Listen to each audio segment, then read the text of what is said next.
महाराजा रणजीत सिंह की फौजें जब मुल्तान का किला फतेह करने के लिए गई थी तो वहां उन्हें एक तोप का सहारा लेना पड़ा था। जब तोप को मुल्तान के किले के सामने रखा गया तो तोपची सिख ने हिसाब लगा करके बताया था, अगर एक ही जगह पर 20 गोले दागे जाएं तो किले की दीवार को तोड़ा जा सकता है, उस दीवार में छेद किया जा सकता है और किले के अंदर जाकर के दुश्मन को हराया जा सकता है। एक फारसी की किताब है जंगनामा मुल्तान, जो लिखी गई थी सैयद गुलाम जिलानी के द्वारा। वो इस घटना का वर्णन करते हुए अपनी इस किताब में लिखता है कि जब ये सारा घटनाक्रम चल रहा था तो मैं सिखों के बेश में सिखों की फौज में घूम रहा था। वो लिखता है कि जब तोप का पहला गोला चला तो यूं लगा जैसे मुल्तान की सारी जमीन हिल गई हो। दूसरा गोला चलने पर ऐसा लग रहा था कि ये गोला मुल्तान के सारे किले को ही ध्वस्त कर देगा। सिख सोच रहे थे कि ये तोप तीसरे गोले से ही किले की दीवार तोड़ देगी, पर फिर क्या हुआ, तोप अचानक चलनी बंद हो गई। सिखों में भागदौड़ सी होने लगी।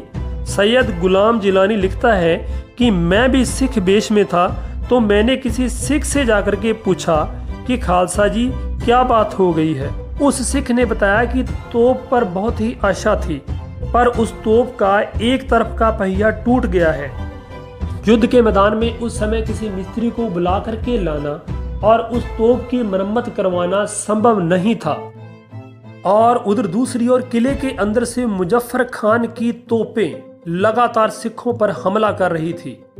तोपची सिख का कहना था कि अगर कोई सिख तोप के एक धुरे के नीचे अपने कंधे का सहारा दे तो तोप से एक समय में एक गोला दागा जा सकता है, लेकिन जो भी सिख तोप के धुरे के नीचे अपना कंधा देगा वो शहीद हो जाएगा, क्योंकि जब तोप का गोला चलेगा तो उसका झटका झेलना किसी के बस की बात नहीं है।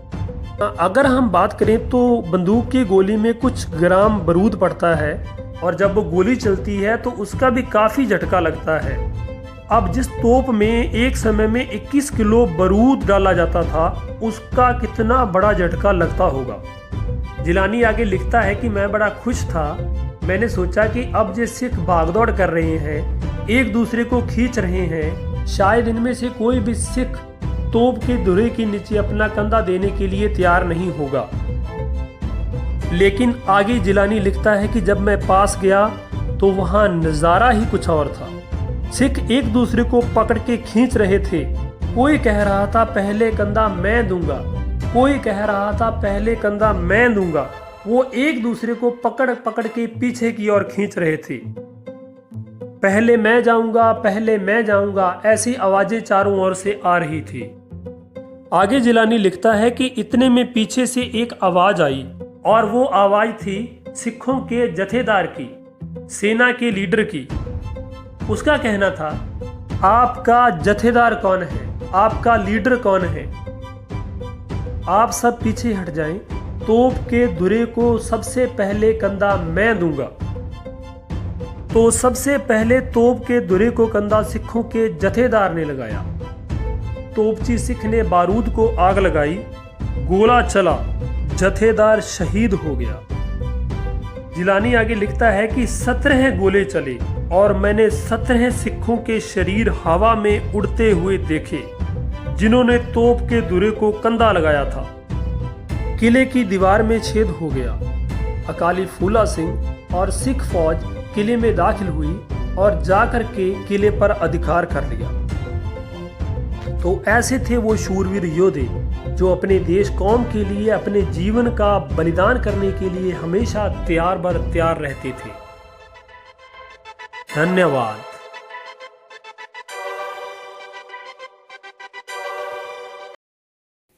ਆਲ ਇੰਡੀਆ ਸਿੱਖ ਫੈਡਰੇਸ਼ਨ ਗੁਰਮਤਿ ਚੈਨਲ ਦੇ ਨਾਲ ਜੁੜਨ ਲਈ ਆਪ ਜੀ ਦਾ ਬਹੁਤ ਬਹੁਤ ਧੰਨਵਾਦ। ਅਗਰ ਆਪ ਜੀ ਨੇ ਸਬਸਕ੍ਰਾਈਬ ਨਹੀਂ ਕੀਤਾ ਹੈ ਤਾਂ ਸਬਸਕ੍ਰਾਈਬ ਕਰੋ, ਬੈਲ ਆਈਕਨ ਜ਼ਰੂਰ ਦਬਾਓ ਤੇ ਕਮੈਂਟਸ ਕਰਿਆ ਕਰੋ ਜੀ।